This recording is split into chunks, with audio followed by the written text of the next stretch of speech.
Elon மஸ்கின் சொத்து மதிப்பு 1 டிரில்லியனை தாண்டியதாக கூறப்பட்டு இருக்கின்றது. இந்த இவருடைய சொத்து மதிப்பு அதிகரிப்பு என்பது பொதுவாக பார்க்கின்ற பொழுது தனிப்பட்ட தொழில் முனைவு திறமையாலியா அல்லது அமெரிக்க அரசாங்கத்தின் ஆதரவால் உருவானதா என்ற ஒரு ஐயப்பாடு மக்களிடையே இருக்கின்றது. உலகின் ஒரு வல்லமையாக வந்ததற்கு அவருக்குரிய காரணம் அவருடைய அதாவது அதீத முயற்சி என்பதை விட அதீத துணிவு. அதாவது யாருமே தொடர் துணிந்திராத ஒரு துறையாக இருந்த வான்வெளி துறையில் பல பரீட்சாத்தங்களை மேற்கொண்டு நாசாவை பின்தள்ளி தனது திட்டங்களின் மூலம் வெற்றி பெற்றவராக, அதாவது செலுத்துகின்ற இந்த எரிபொருள் கலம் என்பது மீண்டும் தரையிறங்குவது மாத்திரமல்ல, தரையிறங்கி தனது ஏவு தளத்திலே மீண்டும் வந்து பொருந்துவது என்பது நினைத்து கூட பார்க்க முடியாத ஒரு செயற்பாடாக இருந்தது. அதே போல கடல் பரப்பில் வந்து சாதாரணமாக இறங்குவது என்பது கூட கண்டறியப்பட்ட பின்னர் நாசா மற்றும் அமெரிக்க அரசு என்பன இவருக்கு அல்லது இவரின் தேவையை நாடி சென்றிருந்தன. இந்த விண்வெளி பயணத்தின் மைல்கல்லாக இந்த வருடம் கருதப்பட்ட அந்த நிலவிற்கான பயணம் அல்லது நிலவிற்காக மீண்டும் தரையிறங்குவதற்காக மனிதர்கள் செல்ல போகின்ற அடுத்த பயணம் போன்றவற்றிற்கு இவருடைய ஸ்பேஸ் எக்ஸ் நிறுவனத்தின் விண்வெளி கப்பல்களையே இவர்கள் பாவிக்க இருக்கின்றார்கள். எனவே இவருடைய நிறுவனம் என்பது நினைத்து பார்க்க முடியாத அளவிற்கு உலகை கட்டுப்படுத்துவதான ஒரு போக்குகள் வந்துவிட்டது என்கின்ற உண்மையையும் நாங்கள் ஏற்க வேண்டும்.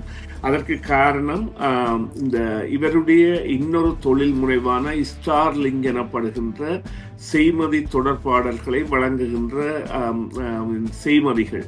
அதாவது இன்று உலகிலேயே இருக்கின்ற, அதாவது விண்வெளியில் பறக்கின்ற செய்மதிகளில் அரைவாசிக்கு மேலானவை எலன் மாஸ்கினுடையது. ஏன் டொனால்ட் ட்ரம்பை யார் கொண்டு வந்திருந்தார்? எலன் மாஸ்க் தான் கொண்டு வந்திருந்தார். அவரது $350 மில்லியன் பணம் என்பது அவர் வெள்ளை மாளிகைக்கு கூட அழைக்கப்பட்டு அங்கே இருவரும் நல்ல நட்புறவாகவும் அவரது ஆலோசகராகவும் அவருடன் செல்வதாகவும் தனது மகனான எக்ஸ் என்கின்ற ஒரு சிறு பையனை தன்னுடன் தோளில் காவி செல்வதாக டொனால்ட் ட்ரம்புடன் இருந்த பொழுதும் இருவருக்கும் இடையேயான தீநிலவு என்பது கசப்பில் முடிந்தது. அதாவது வியாபார தீநிலவு. ஆனால் அவர்கள் ஒருவரை ஒருவர் புரிந்தவர்களாக இருக்கின்றார்கள், பணக்காரர்கள் என்ற வகையில். இவரை அதாவது ஒரு தனி நபரின் நிறுவனம் என்பது உலக வல்லாதிக்கத்தின் செயற்பாட்டையே கட்டுப்படுத்தக்கூடிய அளவிற்கான நிலைப்பாட்டை கொண்டிருக்கின்ற ஒருவராக மாற்றியிருந்தது.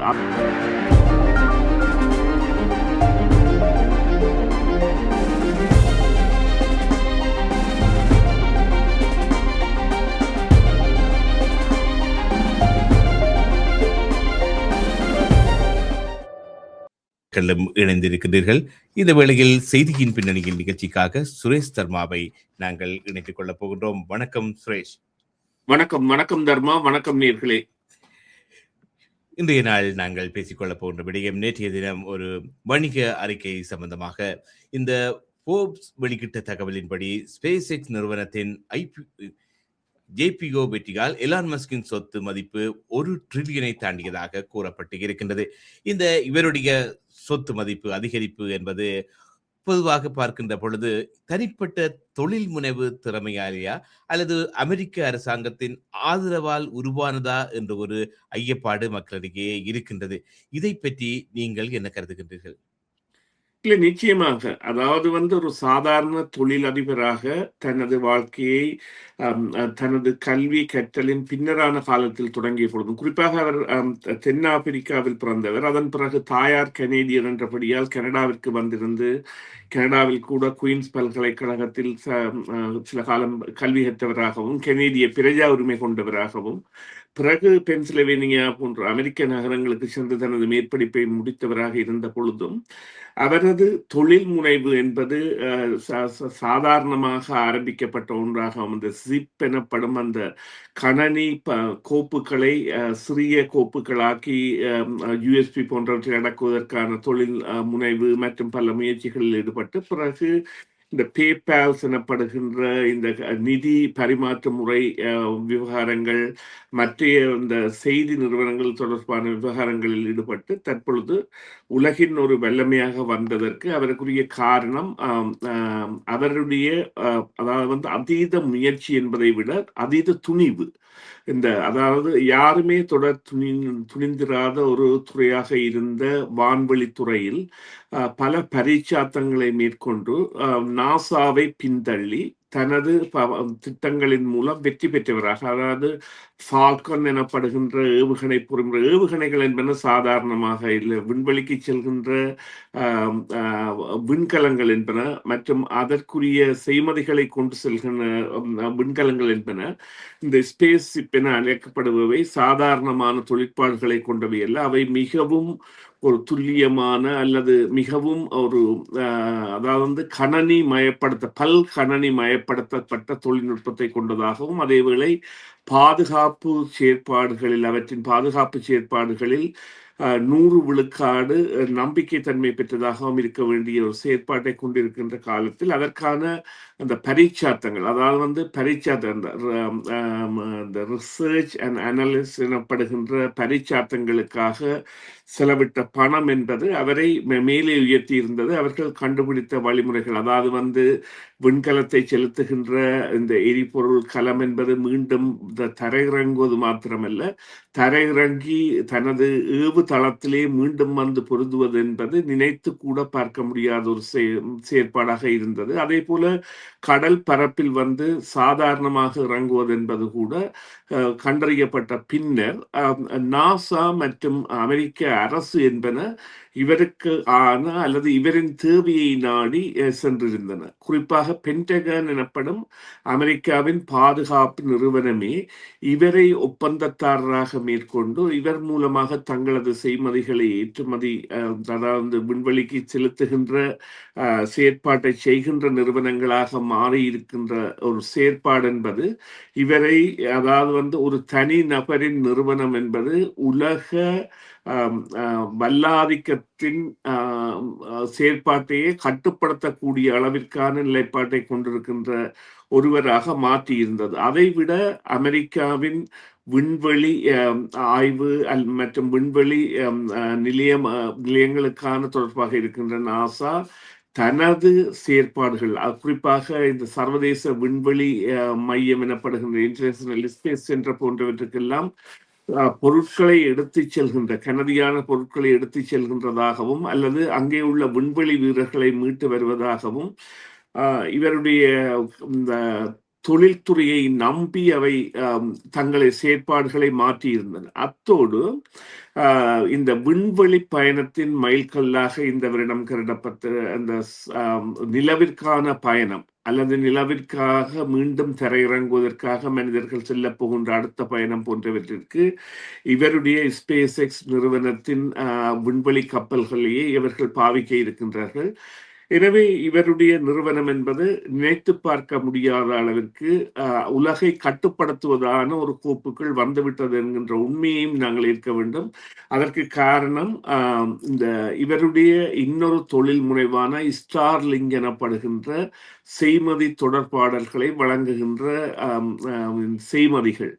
அதாவது இன்று உலகிலேயே இருக்கின்ற, அதாவது விண்வெளியில் பறக்கின்ற செய்மதிகளில் அரைவாசிக்கு மேலானவை எலன் மாஸ்கினுடையவை, அல்லது அனைத்து நாடுகளும் இதுவரை ஏவிய செய்மதிகளை விடவும் அதிகமான தொகையில் 8000க்கு மேற்பட்ட செய்மதிகளை ஏவி அதன் மூலம் இந்த இன்டர்நெட் கனெக்ஷன், தகவல் தொழில்நுட்பத்தை சாதாரண விவசாயி அல்லது ஒரு வயற்கடல் அல்லது ஒரு காட்டில் இருப்பவர்களுக்கு கூட மின்சக்தியின் சூரிய கலங்களினூடாக மின்சக்தியின் பயன்பாடு இருக்கின்ற இடங்கள், மின்சாரம் இல்லாத இடங்களில் கூட இவருடைய இந்த ஸ்பேஸ் எக்ஸ் எனப்படுகின்ற இந்த செய்மதி தொடர்பான இணைய வசதி என்பது பெருத்த ஒரு பெரிய மாற்றத்தை உலகில் ஏற்படுத்தியுள்ளது. அதன் காரணம் அதன் தரம் இறக்கும் மற்றும் பதிவேற்றும் வேகம் என்பது சாதாரணமாக நாங்கள் பாவிக்கின்ற வேகங்களை விட அதிகமானதாகவும் சாதாரணமான மக்களால் அவை பொருத்தி பாவிக்கக்கூடியதாகவும் இருக்கின்றது.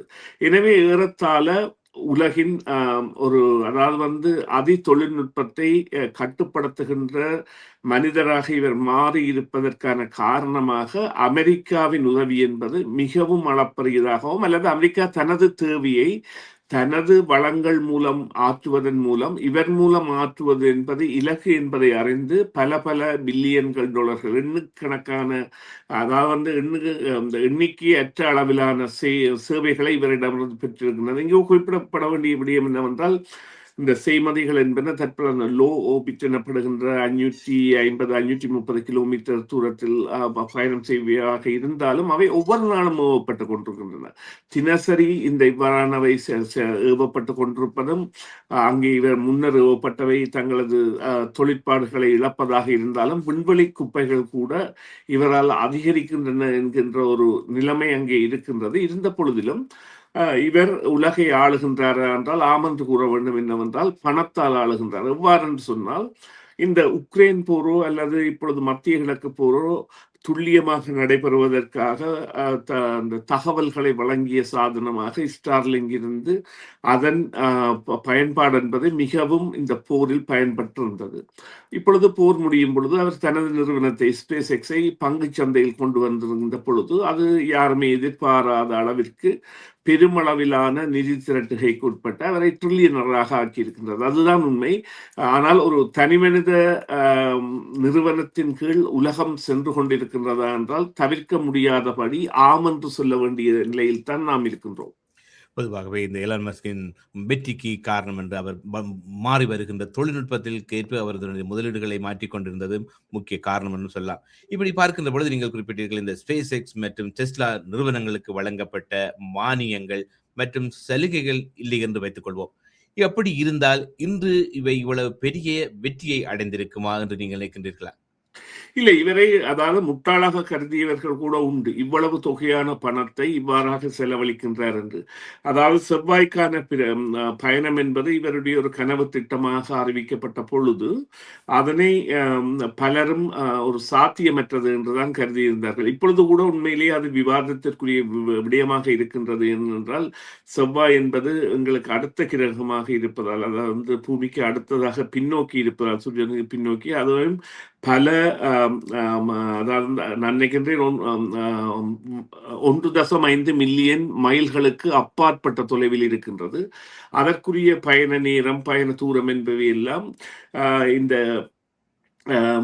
இவர்கள் நிலவுக்கு சென்று அங்கிருந்து செல்வதாக இருந்தால் கூட அதன் நிலைமை என்பது இவர்களுடைய மனிதர்களுடைய சுவாச பைகளின் தாக்கங்கள் ஏற்கப்படுமா போன்ற பல கேள்விகள் எழுப்பப்பட்டாலும் அவ்வாறான துணிவான முயற்சிகளில் இறங்கி இருந்தார் என்பதுதான் இங்கே குறிப்பிடப்படக்கூடிய முக்கியமான விடயம். அவ்வாறான துணிவான முயற்சிகளுக்காக தன்னிடம் இருந்த பணத்தை அல்லது தனது பங்கு, அதாவது தனது நிறுவனங்களின் பங்குகள் மூலம் கிடைத்த பணத்தை துணிவாக செலவழித்ததுதான் அதற்கு இந்த வெற்றிக்கான காரணம். ஏனென்றால் முதல் முயற்சிகள், நான் நினைக்கிறேன் குறிப்பாக இந்த ஃபால்கன் எனப்படுகின்ற விண்வெளி ஏவு தள முயற்சியின் பொழுது முதல் 7 வரையிலானவை அல்லது 6 வரையிலானவை பரிச்சாற்றத்தில் தோல்வியைத்தான் சந்தித்திருந்தன. ஆனால் அவர்கள் தோல்வியைத்தான் எதிர்பார்த்திருந்தார்கள் என்றால் அதற்கான மாற்று திட்டங்களை கொண்டு வந்து எவ்வாறு வெற்றிகரமாக அவற்றை உருவாக்குவது என்பது.